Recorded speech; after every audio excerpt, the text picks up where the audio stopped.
ভাঁজটা পড়লো, ঠিক আছে? এখান থেকে তোমরা কন্ট্রোলিং করবে। কিভাবে করবা? ব্রাশের এই বড় দিকটা আমাদের উপরে থাকবে, ছোট দিকটা নিচে থাকবে। ডিপ আউট করো। যখন তুমি এখান থেকে এই পোরশনে এই যে কন্ট্রোলিং করবে,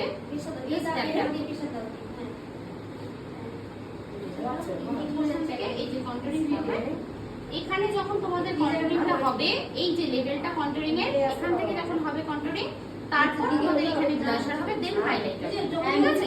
কন্ট্রোলিংটা তোমার ঠিক হবে, ব্লাশার এন্ড হাইলাইটার তোমার এমনি ঠিক হয়ে যাবে, ঠিকঠাক জায়গায় চলে আসবে।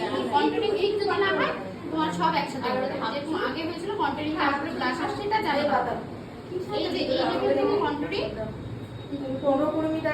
জাস্ট ট্যাপ, কোনো ঘষাঘষি না, কিচ্ছু না। তুমি ব্রাশে নাও, ডাস্ট অফ করো এন্ড এই যে ট্যাপ ট্যাপ। দেখো, বুঝতে পারছো কন্ট্রোলিং? ঠিক আছে?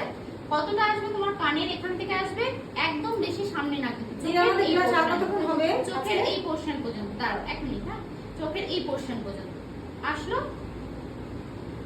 হলো। এই কন্ট্রোলিং হয়ে গেল। আমি কন্ট্রোলিং ব্লেন্ড করলাম। এবার আমি উপরে কন্ট্রোলিং এর এই পোরশন থেকে স্মাইল করো, এই পোরশন থেকে আমাদের ব্লাশার। ঠিক আছে? তারপরে হাইলাইট। ওই পাশটাও সেম এইভাবেই ঠিক করো।